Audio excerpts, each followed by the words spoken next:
దేవుని వాక్యాన్ని ధ్యానం చేసుకుంటాం.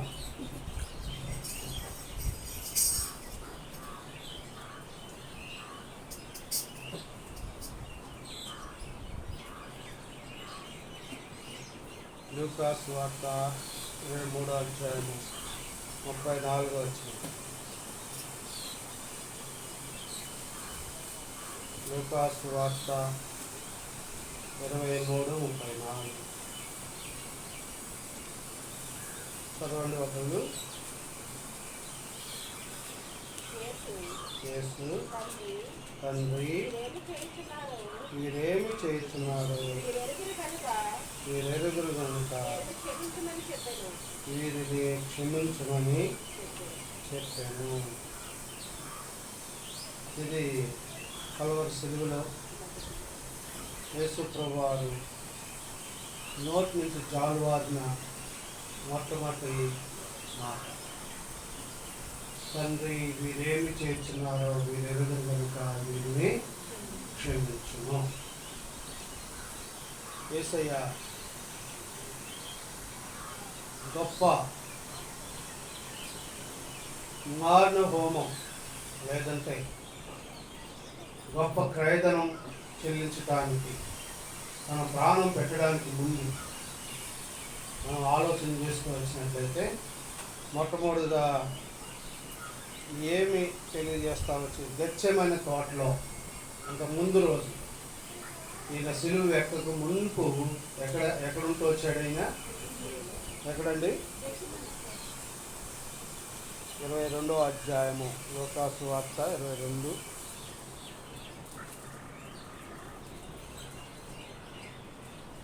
22:39.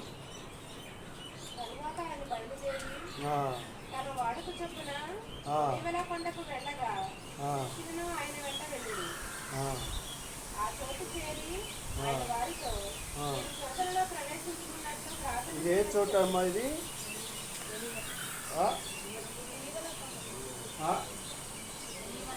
ఏ చోటు ఇది? ప్రార్థన చేసింది ఎక్కడమ్మా? ఏసయ్య ప్రార్థన చేసిన స్థలం ఏది? ఒలీవల కొండ దగ్గర ప్రార్థన చేసినాడా? గెత్సేమనే తోట. ఇదే తోట. మొట్టమొదట ఆయన ప్రార్థన చేసిన స్థలం ఏదంటే ఎక్కడికి వచ్చాడు? గెత్సేమనే తోటలో ఆయన ఏం చేస్తా వచ్చినాడు? ప్రార్థన. శిష్యులు కూడా తీసుకెళ్ళి పేతురు, యోహాను, యాకోబు వీళ్ళంతా కూడా ఉన్నప్పుడు మొట్టమొదట ఆయన ఏ స్థలాన్ని తీసుకురాబడినాడంటే ప్రార్థనా స్థలం. ఏ స్థలం అది? గెత్సేమనే తోట దగ్గరికి వచ్చి వాళ్ళని అక్కడ ఉండమని చెప్పి శిష్యుల్ని కొంత దూరం వెళ్ళి ఏం చేస్తా వచ్చినాడు? ప్రార్థనలో గడిపి వచ్చినాడు. ప్రార్థనలో గడిపి ప్రార్థన చేస్తూ ఎలాంటి ప్రార్థన చేసినాడంటే యోహాను సువార్త అంటాడు కదా, ఆయన చెమట రక్త బిందువుల వలె, ఆయన చెమట ఏమైంది? రక్త బిందువుల వలె, బిందువులు రక్తంలాగా మారిందండి చెమట. ఇప్పుడు నా చెమట రక్తంగా మారిందా? చెమట పట్టింది ఏదో ఊడితే స్వేద బిందువుగానే ఉంది చెమట బిందువు. ఆయన చెమట ఎలా మారిందంట? రక్త బిందువులాగా మారిపోయింది. అంత వేదంతో కూడిన ప్రార్థన ఆయన చేస్తూ వచ్చినాడు. ఎక్కడ? ఎందుకు అంత ప్రార్థన అవసరం అయింది ఆయనకి? దేవుని కుమారుడై ఉండి కూడా, దేవుని కుమారుడై ఉండి ఎందుకు ఆయన ప్రార్థన చేస్తూ వచ్చినాడు? మళ్ళీ వీళ్ళ దగ్గరికి వచ్చినాడు. ఎవరి దగ్గరికి వచ్చినాడు? శిష్యుల దగ్గరికి వచ్చినాడు. వచ్చి ఏమన్నాడంటే, మీరు పేతురు ఇంకా ఏంది నిద్రపోతారు? మీరు ఒక్క గడి అయినను మీరు మేల్కొని ఉండలేరా? మీరు శోధనలో ప్రవేశించుకున్నట్లు మెలకుగా ఉండి ప్రార్థన చేయండి అని హెచ్చరిస్తూ వచ్చినాడు. అయినా మళ్ళీ వీళ్ళు ప్రార్థన చేస్తారు. మళ్ళీ వచ్చి చూస్తే మళ్ళీ అదే పరిస్థితి. అర్థమైంది. ఈ దినాల్లో ఆ దినాలన ప్రభువైన యేసుక్రీస్తు వారికి అంత ప్రార్థన అవసరం. గెత్సేమనే తోట ఏం తెలియజేస్తుందంటే, గెత్సేమనే తోట, గెత్సేమనే అనే మాటకు అర్థం ఏంటంటే ఒలీవల వనము అని అర్థం. ఇక్కడ ఒలీవల నూనె గానుగా అని అర్థం. గెత్సేమనే మాటకు నూనె గానుగా అని అర్థం. ఎందుకంటే అక్కడంతా కూడా ఎక్కువగా ఒలీవల చెట్లు ఉంటాయి. ఎక్కువ ఏముంటాయి? గెత్సేమనే తోటలో ఒలివ చెట్లు ఉంటాయి. ఒలివ చెట్టు నుంచి పడిన పండ్లు ఏం చేస్తారు? అక్కడ గానుగులో వేసి నూనె తీస్తారు అన్నమాట. అందుకని ఆ తోటకి ఏం పేరంటే ఒలివల గానుగ, నూనె గానుగ అని అర్థం. ఇక్కడ చూస్తూ వచ్చినట్లయితే యేసు ప్రభువారు వేదనతో ప్రార్థన చేసుకోవచ్చు. ఎందుకు ప్రార్థన చేయవలసి వచ్చింది అంటే, తెల్లారితే ఆయన తీసుకుపోయి ఏం చేస్తారు? పట్టుకొని పోతా ఉన్నారు తెల్లారుజామున. ఆయనకి తెలుస్తుంది అది గొప్ప భయంకరమైన స్థితి. ఆ యొక్క ఉపద్రవం నుంచి జయించాలంటే, దాని నుంచి అంత భయంకరమైన శిక్షను తను అనుభవించాలంటే తనకు కావాలి శక్తి కావాలి. ఏం కావాలి? శక్తి కావాలి.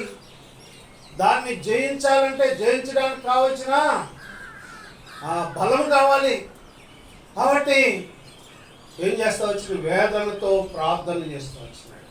ఆ ప్రార్థన ప్రతిఫలమే భయంకరమైన శిలువ మరణాన్ని అనుభవించడానికి, ఆ శిలువ మరణాన్ని జయించడానికి ప్రతిఫలం అది. అర్థమైందండి? ప్రార్థన విశ్వాసకి ఉండవలసింది ఏంటంటే ఏముండాలన్నా? మిగతా ఏముండాలా? ఈ లోకంలో ఉన్న లోకాశలు జయించాలంటే, లోకంలో ఉన్న పరిస్థితులన్నీ జయించాలంటే ఏముండాలండి? అందుకనే శోధనలో ప్రవేశించుకున్నట్లు మీరు మెలకుగా ఉండి ప్రార్థన చేయండి. రాబో దినాలకు భయంకరంగా ఉంటా ఉన్నాయి. అర్థమైందండి? దేవుని పిల్లలు, ఈయన దేవుని బిడ్డ అని చెప్తే చాలు చంపే దినాలు వస్తూ ఉన్నాయి. ఏ దినాలు వస్తూ ఉన్నాయి? ప్రభువు నమ్మాడు అంటే చాలు కాల్ చేసే దినాలు రాబోతూ ఉన్నాయి. అందుకనే వాక్యానికి కరువు వస్తుందని రాసినాడు. అర్థమైందా? దైవ సేవకులు ఉండలేక ఉండబోరు. ఇంత భయంకరమైన దినాలు రాబోతూ ఉన్నాయి, భయంకరమైన శ్రమలు రాబోతూ ఉన్నాయి. వీటన్నిటిలోంచి జయం కావాలంటే ఏం కావాలా? ఏముండాలా? అక్క, తల్లి, చెల్లి, ఈ గెచ్చమనే స్థలం మనం తెలియజేస్తూ ఉంది ఏంటంటే జయము పొందాలంటే, విజయం పొందాలంటే, ఆత్మీయంగా ఎదగాలంటే, కుటుంబం భద్రపరచబడాలంటే, సంఘం భద్రపరచబడాలంటే, సమాజం భద్రపరచబడాలంటే, నీ పిల్లలు భద్రపరచబడాలంటే ప్రార్థన అనుభవం కావాలి. ఏం కావాలన్నా? ప్రార్థన, ప్రార్థన, ప్రార్థన. యేసయ్య వేదంతో ప్రార్థన చేస్తూ వచ్చినాడు. ఆ ప్రార్థన ప్రతిఫలమే అంత భయంకరమైన శ్రమను ఆయన జయిస్తూ వచ్చినాడు, అనుభవిస్తూ వచ్చినాడు. అర్థమైందా? ఇది మొట్టమొదటి ఘట్టం. సులువై బాడకు మునుపు ఆయన మొదటి రోజు లేదా సెకండ్ రోజు, ఏమంటారు దాన్ని, ముందు రోజు రాత్రంతా ఎక్కడ గడిపినాడు? ఆయన గచ్చమైన తోటలో ప్రార్థనలో గడుపుతూ వచ్చినాడు. మన కుటుంబాల్లో ఏముంటా ఉన్నాయి? ప్రార్థన ఉందా? ప్రార్థన అంటే ముందుగా వ్యక్తిగత ప్రార్థన ఉండాలి. మనకి దేవునితో సహవాసం ఏం కలిగి ఉండాలక్క? దేవునితో ఎంతసేపు సమయం గడుపుతూ ఉన్నాం? వ్యక్తిగత ప్రార్థన.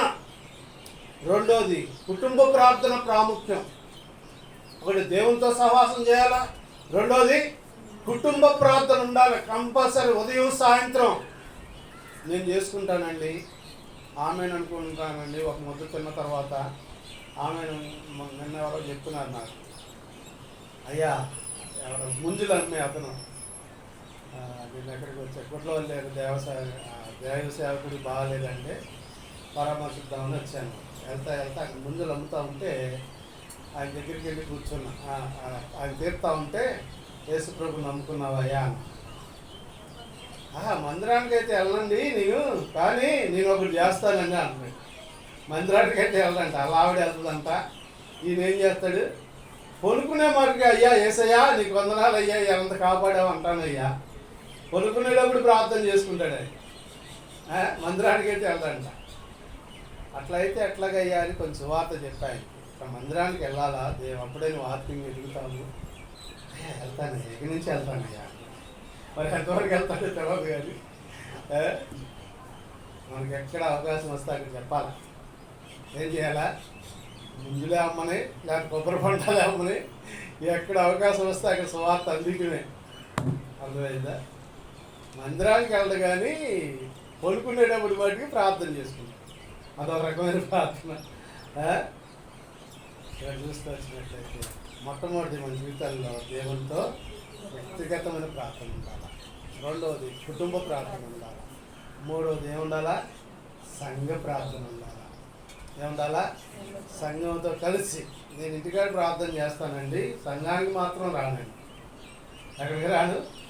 సంఘాన్ని, దేవుని మందిరానికి అవసరం లేదండి, ఇంటి దగ్గర చేసుకుంటా. ఇంటి దగ్గర చేసుకుంటే సరిపోద్దా? దేవుని మందిరములో దేవుని పిల్లలతో కలిసి సహవాసంగా సహోదరులు ఐక్యత కలిగి ఉంటే ఎంత మేలు. అది బలమైంది. శక్తితో కూడింది. తర్వాత ఆల్ నైట్ ప్రేయర్. ఏముండాలి మన జీవితాల్లో? సంఘంలో ఏముండాలా? ఆల్ నైట్ ప్రేయర్ అని, చైన్ ప్రేయర్ కానీ, రేపు మాకు చైన్ ప్రేయర్ మందిరంలో. ఇట్లా ప్రార్థన కలిగి ఉండాలి. ప్రార్థన లేని జీవితం పవర్లెస్, శక్తి లేని జీవితం. శత్రువు ఊరికినే మనల్ని ఏం చేస్తుంది? దొంగలిస్తాడు. యేసయ్య గెత్సేమనే తోటలో మనకు నేర్పింది ఏంటంటే, ఈ లోకంలో వచ్చే శోధనలన్నీ జయించాలంటే నువ్వు ప్రార్థన చేసే క్రైస్తవుడిగా ఉండు. అక్క చెల్లి తమ్ముడు జ్ఞాపకం పెట్టుకో. ప్రతి శోధన మీద విజయం పొందుతావు. దేవుడు నీ జీవితాన్ని ఆస్వాదిస్తాడు. అనేకులకు దీవెనకరమైన వాడిగా సిద్ధపరచబడతావు. అర్థమైందా? ప్రార్థన లేని జీవితం. ఇప్పుడు ఇవన్నీ ఫ్యాన్లన్నీ బిగించారు కదా. ఈ ఫ్యాన్లను బిగించారు, వైర్ కనెక్షన్ ఇవ్వాల. ఏమవుతాయి అవన్నీ? అన్నీ బాగానే ఉన్నాయి ఉండటానికి, కానీ తిరుగుతాయా? ఎందుకు తిరగవు? దానికి కరెంట్ సప్లై లేదు, పవర్ లేదు. ఈ దినాన నామకార్థ క్రైస్తవంలో జీవిస్తాం. ఆ మందిరానికి వస్తే ఇప్పుడు సరిపోద్దులే, ఆదివారం ఒక రోజు వస్తే చాలులే, మిగతా రోజులు రాకపోయినా పర్లేదులే అన్నట్టు. గెత్సేమనే అనుభవం ఏం తెలియజేస్తామంటే, ఆత్మీయ అనుభవం ఏముండాలి మన జీవితాల్లో? ప్రతి క్రైస్తవుడు బలమైన వాడిగా ఉండాలంటే, ప్రతి వ్యక్తి బలమైన వాడిగా, బలమైన కార్యాలు. మీరు లోకమును జయించి ఉన్నారు. మీరు లోకమును జయించి ఉన్నారు. అర్థమైందా? జీవితం కలిగి జీవించాలంటే ప్రార్థన ఒకటే మాట. భక్సింగ్ గారిని అడిగారు, అయ్యా మీరు ఇన్ని సంఘాలు కట్టడానికి, ఇంతగా మీ సేవ అభివృద్ధి అవడానికి గల కారణం ఏంటి అంటే, ఆయన చెప్పినాడంట, ఒకటి ప్రార్థన, రెండవది ప్రార్థన, మూడవది ఇంకేదైనా చెప్తాడేమనుకుంటే మూడవది కూడా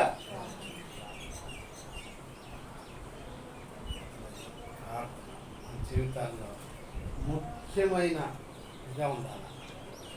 ఏది చేసినా, ఎక్కడికి వెళ్ళినా ఏముండాలి మన జీవితాల్లో? ప్రార్థన లేకుండా. అందుకని గెత్సేమనే తోట ఏం తెలియజేస్తా ఉందంటే, అక్కడి నుంచి తీసుకొని ఆయన ఎక్కడికి తీసుకొచ్చారంటే, ఎక్కడ తీసుకొచ్చారు? అన్నా దగ్గరికి తీసుకొచ్చారు. ప్రధాన యాజకుడి యొక్క మామయ్య గారు అన్న. తర్వాత ఎక్కడికి వచ్చాడు? అన్నా దగ్గర నుంచి కైపా అనే ప్రధాన యాజకుడి దగ్గరికి తీసుకొచ్చాడు. అక్కడి నుంచి ఆయన్ని ఎక్కడ తీసుకొచ్చారంటే, ఎక్కడ తీసుకొచ్చారు చెప్పండి? పిలాతు గారి దగ్గరికి పిలాతు దగ్గరికి తీసుకొచ్చారు. పిలాతు ఏం చేస్తా వచ్చాడు తెలుసా? ఏం చేసినాడు? ఆయన తీర్పు తీర్చి ఆయనలో ఏం కనపడలా. ఏమైనా కనపడిందా? ఏ నేరము కనపడలా ఆయనలో. ఆయన నిర్దోషి. ఎట్లా ఈయన శిక్షించాలబ్బా? ఈయనలో ఏ తప్పు లేదు, ఈ నీతిమంతుడు ఈయన. ఏం తీర్పు ఇచ్చాడంటే, ఆయన సాక్షి ఈయన నీతిమంతుడు. ఏం చేయాలి అర్థం కాక ఈయన ఎవరి దగ్గరికి పంపించాడు? నవలు కాదులే అని ఎక్కడ పంపించాడు? ఈయన అమ్మ ఎవరి దగ్గరికి పంపించాడు? హేరోదు దగ్గరికి పంపించాడు. ఎక్కడ పంపించాడు? ఈయన్ని తిరిగి హేరోదు రాజు దగ్గరికి పంపించాడు. హేరోదు రాజు దగ్గరికి పంపిస్తే ఆయన ఏం చేసినాడంటే, ఏం చేసినాడు చెప్పండి? ఆయన తిరిగి మళ్ళీ ఈయన దగ్గరికే పంపిస్తుంది. చూడండి, ఈ పిలాతు హేరోదులు బద్ధ శత్రువులు అంట. ఎలాంటి వారు వీళ్ళు? బద్ధ శత్రువులు. ఆయన సిలువ లేకపోతే ఆయన మరణానికి ఎలమునుపు శత్రువులు సైతం ఏం చేసింది? మిత్రులుగా చేసింది. ఎందుకు? ఎట్లా మిత్రులు అయ్యారు వీళ్ళిద్దరు? ఈ పిలాతు ఏం చేసినాడంటే, నాకంటే ఆయన గొప్పవాడు. ఎవరు? హేరోదు.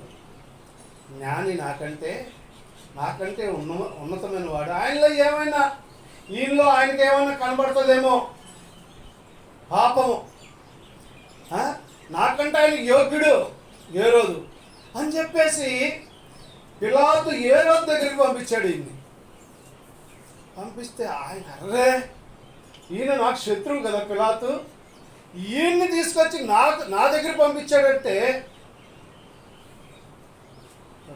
నన్ను ఎంత కనపరిచాడో. ఎవరిని కనపరిచాడు? ఏ రోజున కనపరిచాడు పిలాతు. ఆయన కంటే నేను ఎక్కువ అని చెప్పి నా దగ్గర పంపించాడు ఈయన. కాబట్టి ఈయన నాకు శత్రువు కాదు, ఈయన నాకు మిత్రుడు. నన్ను కనపరుస్తూ ఉన్నాడు, నన్ను ఉన్నతమైన వాడిగా చూస్తూ వచ్చినాడు, ఆయన కంటే ఎక్కువ వాడిగా నన్ను ఎంచినాడు అని ఏమైపోయినారంటే వీళ్ళిద్దరూ ఏమైపోయినారు? బద్ధ శత్రువులు అయిన వాళ్ళు మిత్రులు అయిపోయినారు. శత్రువులను కలిపింది ఆయన మరణం. అర్థమైందా? మన జీవితాల్లో కూడా ఎప్పుడైనా సరే మనం ఇతరులను మనకంటే ఎక్కువగా చూస్తే, అర్థమైందా, మనకు శత్రువులు అయిన వారు కూడా మనకేమవుతారు? నాకంటే గొప్పవాడు ఆయన. సంఘంలో ఇది ఉండాలా? ఏముండాలా? తిమ్మోతన్న కంటే గొప్పవాడు వెంకటరమణ ఉన్నా అని చెప్పాలా? నాకంటే గొప్పవాడు ఉన్నా అన్నాను. ఆయనకి ఏమవుతుంది? మా దైవ సేవకుడే నన్ను ఎంత అన్నాను కదా. ఎప్పుడు కూడా జ్ఞాపకం పెట్టుకోవాలి. మనం ఎప్పుడైతే ఒకరు తృణీకరించినట్టు మాట్లాడతామో అప్పుడే విరోధం అవుతుంది. అప్పుడు విరోధం అవుతాం ఇతరులకి. అందుకంటే ఒకరు మీరు ఏం చేసుకోండి, ఘనపరచుకోండి అంటాడు. ఒకరికి ఒకరు ఏం చేసుకోండి, ఏం చేయాలంట? ఒకరిని ఒకరు ఉన్నతమైన వారిగా ఎంచుకోండి అంటాడు సంఘంలో. పౌలు అపోస్తలుడు రాస్తూ మన జీవితాల్లో చూడండి. ఒక ఆమంట తిమ్మోతి అంకులు చెప్పేవాడు ఈ మాట ఎప్పుడు కూడా. తెలుసా మీకు తిమ్మోతి అంకులు? తెలుసు కదా, ఖమ్మం తిమ్మోతి అంకులు. ఆయన చెప్పేవాడు. ఆయన దగ్గరికి ఒక వివాదం వచ్చింది. ఏంటంటే ఈయన స్థలం మీద నుంచి నీళ్లు ఎక్కడికి వెళ్ళాలి? అవతల స్థలం మీదకి వెళ్ళాలి. నీళ్ళు పొలాలు ఉంటాయి కదా, ఇట్లా మొట్టమొదటి ఈయన ఉంటుంది, తర్వాత ఆయన ఉంటుంది. అయితే ముందు ఈయన ఉంటుంది, తర్వాత ఆయన ఉంటుంది. విశ్వాస ఇక్కడ ముందు ఉంటుంది. ఆయన ఏం చేస్తా ఉన్నాడంటే, ఈయన స్థలానికి వదులుకున్నప్పుడల్లా ఏం చేస్తున్నాడు? ఈ కట్ట తెంపేసి ఈ నీళ్లు నిండకుండానే ఆయన వదిలేసుకుంటున్నాడు. ఏ రోజు ఈయన దగ్గరికి వెళ్తా నీళ్లు, ఆ నీళ్ళన్నీ ఎక్కడికి వెళ్తున్నాయి? పైకి వెళ్తాయి. పై స్థలం ఆయన. ఈయనకి ఈ స్థలం ఏమవుతుంది? పొలము ఎండిపోతాం. తిమ్మోతి అంకుల్ దగ్గరికి, అంకుల్ ఇట్లా చేస్తున్నాడు ఆయన, ఏం చేయాలంటే ఈయన వచ్చి ఒక మాట చెప్పినాడు. ఒక పని చేయరా, నువ్వు ఏం చేస్తావు? ముందు ఆయన స్థలానికి నీళ్ళు పెట్టు. దేనికి? నీ స్థలం వదిలే. ముందు ఆయన్ని పెట్టేసే, తర్వాత నువ్వేం చేయి? నీ స్థలానికి పెట్టుకో. చెప్తే ఆ తెల్లారి సరే అంకుల్ అలాగే చేస్తానని చెప్పేసి ఆయన లేక మునిపే ఈయన ఆ స్థలం అంతా నీళ్ళతో నింపేసి, ఆ తర్వాత ఆయనకి ఈయన ఏమయ్యాడు? మిత్రుడైపోయాడంట. వాళ్ళ ఇంట్లో బిర్యానీ అంతా ఈ ఇంట్లోకి వచ్చేస్తుందంట. ఏమొస్తా ఉంది? అంతకుముందేమో బద్ధ శత్రువులుగా ఉన్నారు, రోజు పోట్లాటే నీళ్ళ కోసం. చూసారా? ప్రేమించటం నేర్చుకోవాలి. ఆయన మరణం ఏం చేసిందంటే శత్రువులు సైతము మిత్రులుగా చేస్తా వచ్చింది. అంతా చిన్న జ్ఞాపకం చేసుకోవాలి. మన జీవితాల్లో ఇతరులను గణపరచుట మనం నేర్చుకోవాలా. ఏం చేయాలా? నాకంటే వీళ్ళు ఘనమైన వాళ్ళు, నాకంటే వీళ్ళు ఉన్నతమైన వారు అని ఎప్పుడైతే మనం తగ్గించుకుంటామో ఆటోమేటిక్గా ఏమవుతుంది? ఐక్యత పెరుగుతుంది, సమాధానం పెరుగుతుంది, సంతోషకరమైన జీవితం. శత్రువులు సైతం మిత్రులుగా చేసింది లేదండి ఆయన యొక్క మార్గం. ఇక్కడ చూస్తూ వచ్చినట్లయితే ఇక్కడ చూస్తే ఇలా చెప్పా, కపాలం అనే స్థలానికి తీసుకొచ్చారు. ఆయన ఏ స్థలానికి తీసుకొచ్చారు? ఎందుకంటే ప్రపంచానికి నడిబొడ్డున మానవులందరి కొరకై మానవుల యొక్క శాపాన్నంతా ఆయన విరిచి, ఒక ఆయన అన్నాడంట, 3 మేకులు పీక్కోలేని వాడు ఏంటంట, ఆయన కొట్టు 3 మేకులు పీక్కోలేను, నిన్నే రక్షిస్తాడు ఆయన. 3 మేకులు పీక్కోవడం కాదు ఆయన చేసింది, మరణపు నీలో ఉన్న మేకులను పీకి ఏం చేసినాడు, మరణపు ముళ్ళు విడిచి విజయాన్ని అనుగ్రహిస్తూ వచ్చినాడు. కాబట్టి మన జీవితాల్లో ఈయన కలవశిల మీద 7 మాటలు మాట్లాడుతూ వచ్చాడు. ఎన్ని మాటలు? ఆ 7 మాటలు క్లుప్తంగా చెప్పేసి మనం ముగించుకుంటాం. ఇప్పటికే 12:30 దాటింది, ఒక 10 నిమిషాల్లో ముగించేస్తాం. మొట్టమొదటి మాట ఏంటి? తండ్రి, వీరేమి చేస్తున్నారో వీరు ఎరుగరు కనుక వీరిని క్షమించుము. తండ్రి, మనం ప్రార్థన చేసినప్పుడల్లా ఏమని ప్రార్థన చేస్తాం? ఏం చేస్తామన్నా వెంకటరమణ? ఏమని ప్రార్థన చేస్తాం? అవునా? అబ్బా నీవా తండ్రి అని దేవుని దగ్గరికి వచ్చి, మన పరలోక తండ్రి, ఆయన మన అవసరాలు తీర్చే తండ్రి. అర్థమైందా? దేవాది దేవుడు తండ్రిని వేడుకుంటూ వచ్చినాడు. ఎర్రటి ఎండలో ఆకాశానికి భూమికి మధ్యలో వేలాడుతూ ఆ కలవరశిల మీద నుంచి జాలువారుతూ వచ్చిన ఈ యొక్క మాట వర్ణించాలంటే క్రైస్తవ భక్త జనానికి ఆదర్శమైన మాట, క్రైస్తవ జనంలో ఉండవలసిన మాట. తండ్రి, వీరేమి చేయించున్నారో వీరు ఎరుగురు కనుక వీరిని క్షమించము. ఎవరిని క్షమించు? ఎవరిని క్షమించాలా? ఎవరిని?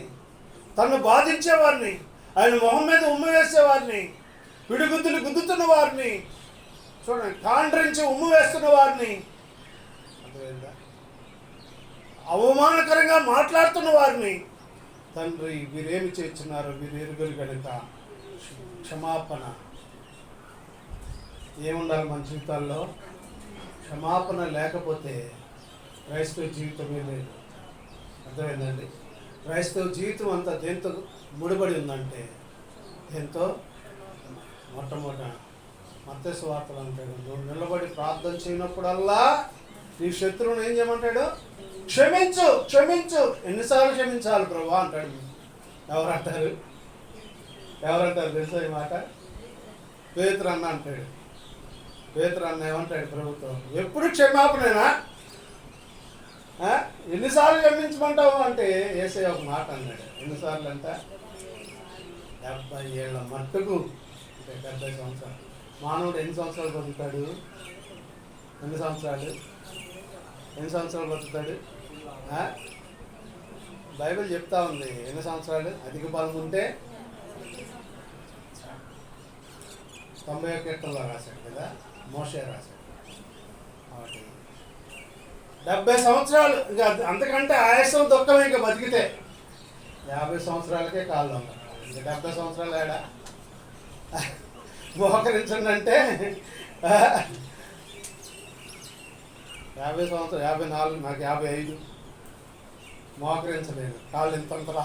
మన ఉపవాస ప్రార్థన ఏమి కర్నూలులో అన్న ఫోన్ చేశాడు. 14వ తారీఖు, 15వ తారీఖున సేవకురాల మీటింగ్ మా దగ్గర జరిగింది. సరే అన్న ఫోన్ చేసినట్టు చెప్పాడు కదా, వెళ్ళాలి కంపల్సరీ.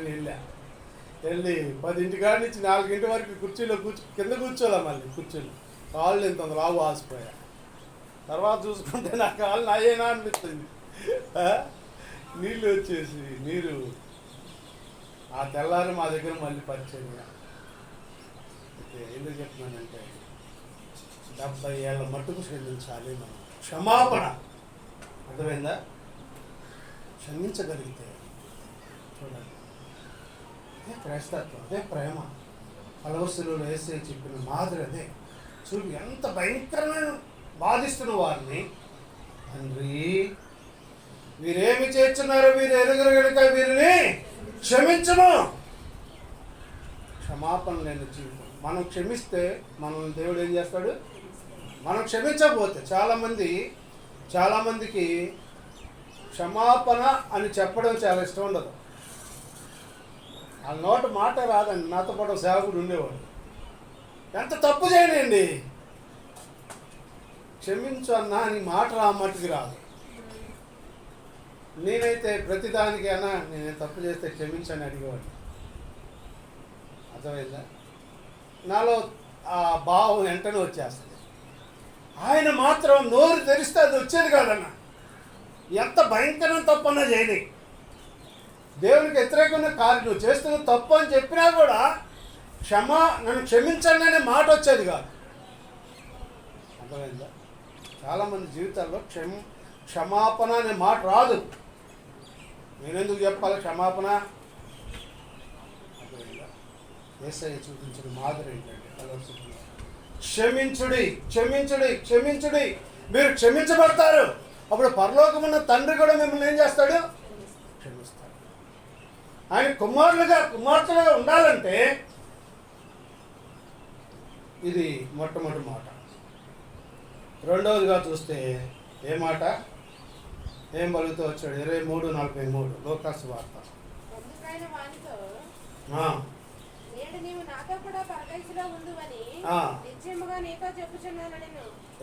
23:43 ఎవరితో అన్నాడు ఈ మాట?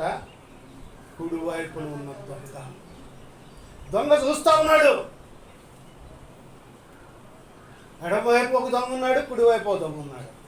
వీళ్ళిద్దరు గమనిస్తూ ఉన్నారు. గమనిస్తూ ఉంటే ఆ ఎడమవైపు ఉన్న దొంగలో క్షమాపణ రాలేదు, పశ్చాత్తాపం రాలా. అరే ఎందుకు రాయనట్టు అంటావు? మనం ఈ శిక్షా విధికి మనకు తగును అని ఏం తప్పు చేసినాడు రా? ఆయన మనతో పాటు ఇటువంటి ఘోరాతి ఘోర శిక్ష అనుభవిస్తూ ఉన్నాడు. ఆయన చూడంగానే ఆయన హృదయం ఏమైంది? బద్దలైపోయింది.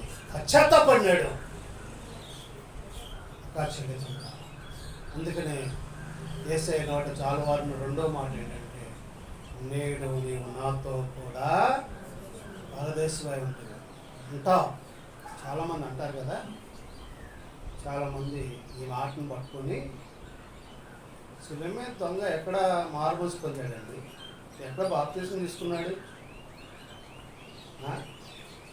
ఎక్కడ ఏమ్మా ఎక్కడ మారుమోసుకున్నాడు చెప్పు? ఎక్కడ బాప్తిసం తీసుకున్నాడు? నేను కూడా అట్టాగే అప్పుడు చచ్చిపోయేటప్పుడు ప్రభువా నన్ను క్షమించు అని అంటాను, పరలోకానికి వెళ్ళిపోతా. వెళ్తావా? దేవుడు నీకు నాకు అవకాశం ఇచ్చాడు. దేవుని వాక్యం వినిపింపజేస్తా ఉన్నాడు. ఏం చేస్తా ఉన్నాడు? దేవుని వాక్యం వినిపింపజేస్తున్నాడు. దేవుని వాక్యము ఏమవుతా ఉంది? తెలియజేయబడతా ఉంది. సమయం ఇచ్చినాడు. ఆ శిలువ మీద దొంగకి సమయం లేదండి. సమయం ఉందా? అందుకే తండ్రి అక్కడే కన్నీటితో పశ్చాత్తాపడినాడు. అది గమనించినాడు. ప్రభుని యొక్క శిలువ మీద నుంచి గమనించినాడు. ఏమని? నేడు నీవు నాతో కూడా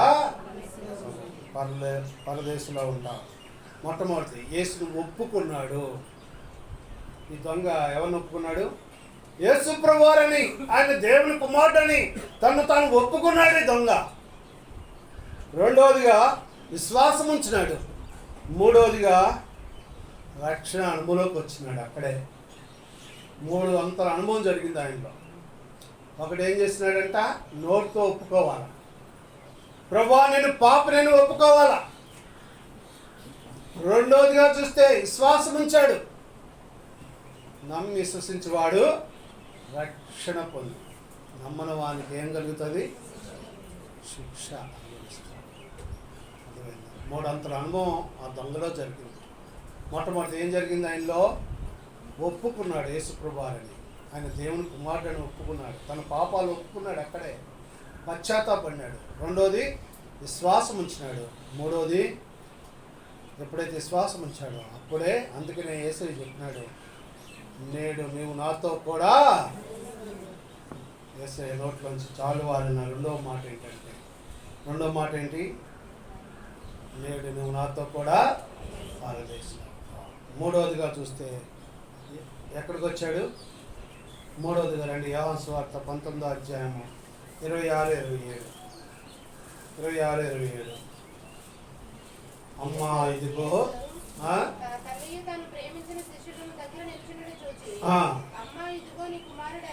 విధేయత. ఇక్కడ చూస్తూ వచ్చినట్లయితే తల్లికి విధేయత చూపించినాడు. బాధ్యత, తన బాధ్యత ఏంటో మర్చిపోలేదు తాను. ఆ సిలువలో ఉండి కూడా యోహానును పిలిచి ఏమంటున్నాడు, ఇదిగో ఈమె చూసుకో, నేను వెళ్ళిపోతాను. అప్పచెప్పినాడు. ఎవరికి అప్పచెప్పినాడు? యోహాను వ్యక్తి. అది శిష్యుడికి అప్పచెప్తి వచ్చు. అమ్మా ఇదిగో నీకు, అమ్మా ఇదిగో ఇది నాన్న. వృద్ధాప్యంలో ఉన్న తల్లిదండ్రులను ఎంతమంది చూస్తున్నారండి? పిల్లలు చూసేవాళ్ళు ఉంటున్నారా? కొంచెం పెద్ద అయితే చాలు, ఇప్పుడు పోవమ్మా, నీకేం తెలుసు, నాకు తెలిసినట్టు తీసుకెళ్ళి ఎక్కడ వదిలేస్తున్నారంట. చూసేవాళ్ళు లేరు. కోట్ల ఆస్తి ఉన్నా కూడా వాళ్ళు చూసే దిక్కు లేదండి. ఇదేనా? ఎంతమంది అనాథాశ్రయాల్లో ఉంటున్నారు. పోయి వాళ్ళని పెద్ద చేసి పెంచి ఒక ఉన్నతమైన స్థానాన్ని ఇస్తే దిక్కులేని అనాథలుగా వదిలేసే వాళ్ళు ఎంతమంది లేరండి. తల్లిదండ్రుల పట్ల బాధ్యత లేని బిడ్డలుగా కనబడతా ఉన్నారు. తల్లిదండ్రులను పెద్దవారిని పట్టించుకొని వారుగా ఉంటూ ఉన్నారు. గౌరవించలేని వారుగా ఉంటూ ఉన్నారు. వారి పక్షాన ఏ బాధ్యత లేకుండా ఇష్టానుసారంగా. అర్థమైందా? ఒక ఆయనంట మా తండ్రికి ఒక మట్టి చెప్పు ఉంటుంది కదా, మట్టి చెప్పులో అన్నం పెడుతున్నాడండి. నేను పెద్ద ఆఫీసరు, కానీ నేను ఒక రూల్లో పెట్టేసి అట్లా వేసేసి గేట్ వేసి దాని కింద జైలు కింద పెడతారు కదా. అదంతా ఎవరు చూస్తున్నారంటే, వాళ్ళ కొడుకున్నారు, వాడు చూస్తూ ఉన్నాడు. సరే, ఆయన ముసలాయన చచ్చిపోయాడు. సరిగ్గా చూడక ముసలాయన చచ్చిపోతే ఈ కొడుకు ఏం చేసినాడంటే ఆ మట్టి తీసుకొచ్చి దాస్తున్నాడంట. ఆ మట్టి చెప్ప ఆయనకు అన్నం పెట్టేవాడు కదా ఈయన. ఎరా నాన్న ఎందుకు రాదు నాకు పడేయరా అంటే, అదేంట నాన్న దాన్ని పడేయమంటావేంటి? రేపు నీ పరిస్థితి అదే, నీకు పెట్టాలిగా, అది పోతే ఎట్టా?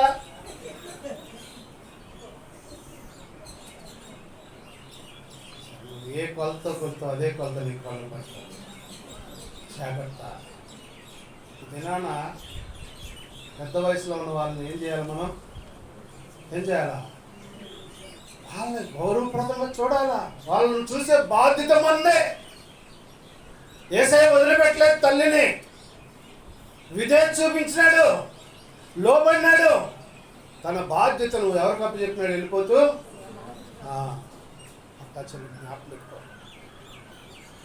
ఈ తల్లిదండ్రులను చూసి వారు దీర్ఘాయుష్మంతులు అవుతారని రాయబడింది. అర్థమైందా? ఒకవేళ చూడకపోతే లోయకాకులు వచ్చి వారి కన్నులు పీక్కొని పోతాయట. వాళ్ళే వృద్ధాప్యులు అయిపోయారని, లేవలేని స్థితిలో ఉన్నారని, నడవలేని పరిస్థితిలో ఉన్నారని వాళ్ళు నిర్లక్ష్యం చేయొద్దు. ఈ దినాన ఈ రీతిలో ఉండడానికి కారణం వాళ్ళే. నేను ఎప్పుడు చెప్తా, ఈ రీతిగా నేను దేవ సేవకుని అయ్యామంటే కారణం మా తల్లిదండ్రులే కారణం. తెల్లవారుజామున 3 గంటలకు లేచి ప్రార్థన చేస్తూ వచ్చేవాళ్ళు. ఎక్కడ మందిరంలో పరిచర్య అంటే అక్కడికి వెళ్ళేవాళ్ళు. కర్మేల ద్వారా ముందుండి పరిచర్య చేస్తూ వచ్చేవాళ్ళు మా తల్లిదండ్రులు. వారి ప్రార్థన ప్రతిఫలమే ఈ దినాన మా ఇంట్లో మా అన్నయ్య సేవకుడు అయ్యాడు, నేను సేవకుడిని అయ్యా, మా చిన్న చెల్లి సేవకురాలు అయింది. అర్థమైందా? మా మేనల్లులు సేవకులు అయ్యారు. అందరూ దైవ సేవకులుగా దేవుడు ఒక హైందవ కుటుంబంలోంచి దేవుడు ఏర్పాటు. దేవుడు అంటే తెలియదు. నా పేరు వీర వెంకట శ్రీనివాస్ వరప్రసాద్ అండి. వీరమ్మ తల్లి వరవాల పుట్టానంటని చెప్తాను. నిజంగా ఒప్పుకుంటా. ఆ దినాన రక్షణ లేదు. దేవుడు నిజదేవుడు అంటే తెలియదు. పూజలు పురస్కారం, మా ఇల్లంతా పూజలతో నింపబడింది. అలాంటిది దేవుడు మా జీవితాలను మారుస్తూ వచ్చాడు. మా మేనమామ గారు యేసుప్రభువుని నమ్ముకున్నాడు. గుడ్డాయి జంక్షన్లో సార్ ఇక్కడ తెలుసుగా పద్దాకి వచ్చేవాడు ఆయన డేవిడ్ రాజు అన్న పద్దాకి చెప్పేవాడు నాకు, నేను బట్టు బిల్లు వెళ్ళాను రా నువ్వు. ఆయన ఫస్ట్ రక్షణ అనుభవంలోకి వచ్చాడు మా ఇంట్లో. ఆయన ద్వారా మేము అంతా వేసుకుని ఈరోజు నా దేవుడు మమ్మల్ని ఆస్వాదించాడు. నిజంగా చెప్పాలంటే దేవుడు సేవ చేస్తూ ఉన్నాం, స్వతంత్రంగా సేవ చేస్తూ ఉన్నాం, ఏ ఆటంకం లేకుండా అడ్డంకు లేకుండా దేవుడు అద్భుతంగా దేవుడు సేవ చేయడానికి దేవుడు కృపను చూస్తూ వస్తాం.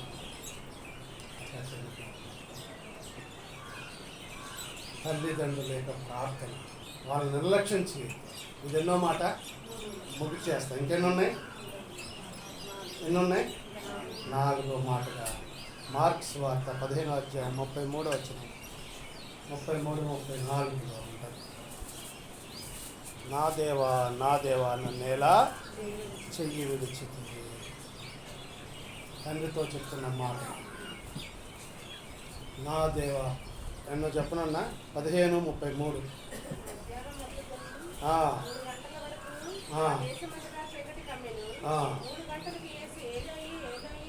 ఏలోయి ఏలోయి లామా సబక్తాని. నా దేవా నన్నేలా చెయ్యి విడిచితివి. ఎంతో వేదన బాధ. తండ్రి కుమారుని యొక్క చెయ్య శిలువలో ఒకటే ఆయన చెయ్య విడిచింది. అర్థమైంది ఎందుకు ఎడవాల్సి వచ్చింది? సర్వ మానవుల యొక్క రక్షణ కొరకై భయంకరమైన శ్రమ అనుభవించడానికి దేవుడు చెయ్యి ఇచ్చినాడు. ఆయన ఎడవకపోతే ఆ శ్రమ ఆయనకు ఉండేది కాదు. అర్థమైందా? నా చెయ్యి పట్టుకుని ఆయనకి ముదిమి వచ్చేవారు ఆయన ఎత్తుకునేవాడు, సంకని ఎత్తుకునేవాడు. ఆయన చెయ్యి విడిచి ఎవరి చేయి పట్టుకున్నాడు?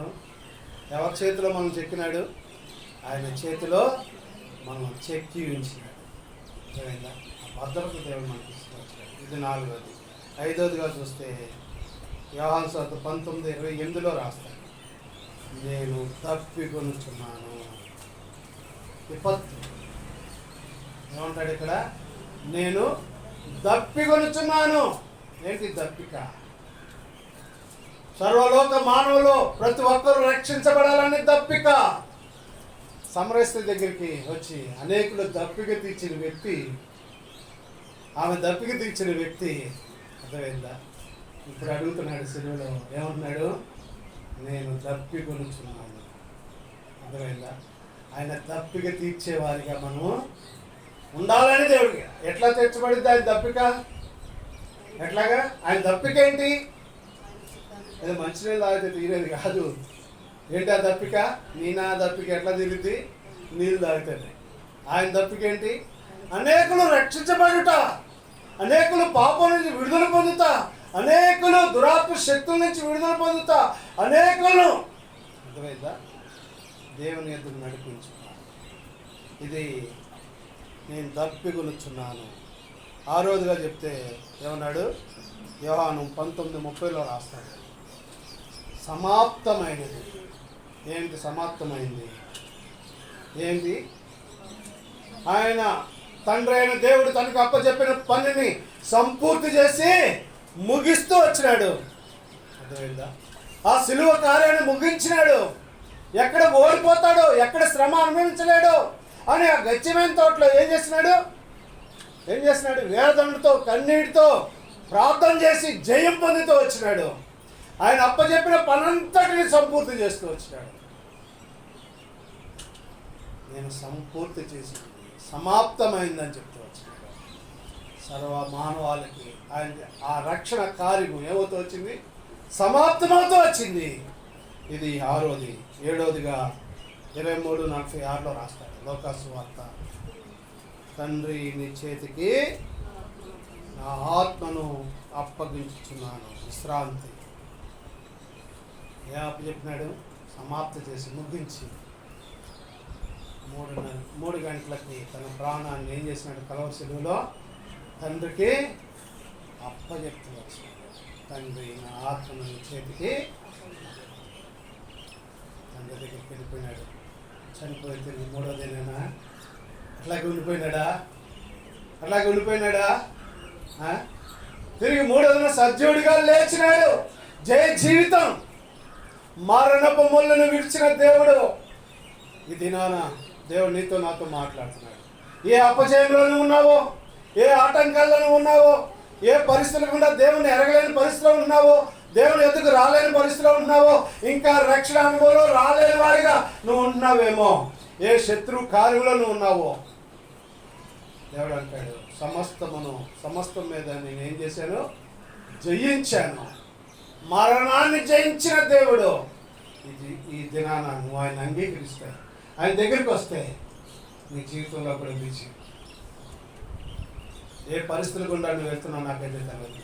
ప్రభు దగ్గరికి వచ్చి హృదయపూర్వకంగా ప్రభు క్షమి అడుగుతావా? ఆ సిలువ నీ జీవితాన్ని ఆస్వాదిస్తాను. ఆ సిలువ దగ్గరే, ఆ సిలువ కాక్షి రక్తం ద్వారా పాపానికి విమోచన, విడుదల దొరుకుతా ఉంది. యేసయ్య నేను ఆహ్వానిస్తున్నాడు. ఆయన అప్పచెప్తామని చెప్తాడు. ఆయన రాజ్యము యుగాయుగాలు ఉండే రాజ్యం. ఆయన రాజ్యము శాశ్వతమైన రాజ్యం. ఆయన రాజ్యం నిత్యముండే రాజ్యం. ఆయనతో కూడా నువ్వు నేను ఎలా ఉండాలి? ఆయనతో కూడా సదాకాలం ఉండాలని దేవుడు అట్టా చెబుతాడు. శిలువలో ఆ కార్యాన్ని ఏం చేస్తా వచ్చినాడు? ముగించినాడు, చనిపోయినాడు. తిరిగి మూడో దిన సజీవుడుగా. అదే ఈస్టర్ పండుగ చేసుకుంటాం రేపు. ఈస్టర్ అంటే తిరిగి లేచుట. తెల్లవారుజామున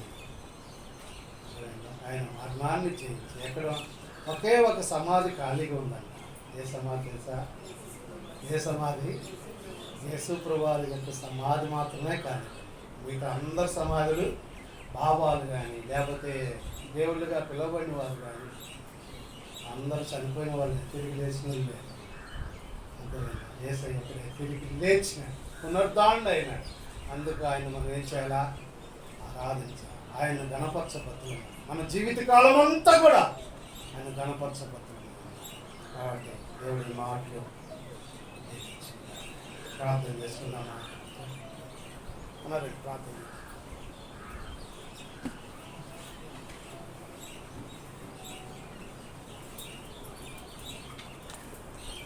మోకరించండి, ప్రార్థన చేసుకుంటాం.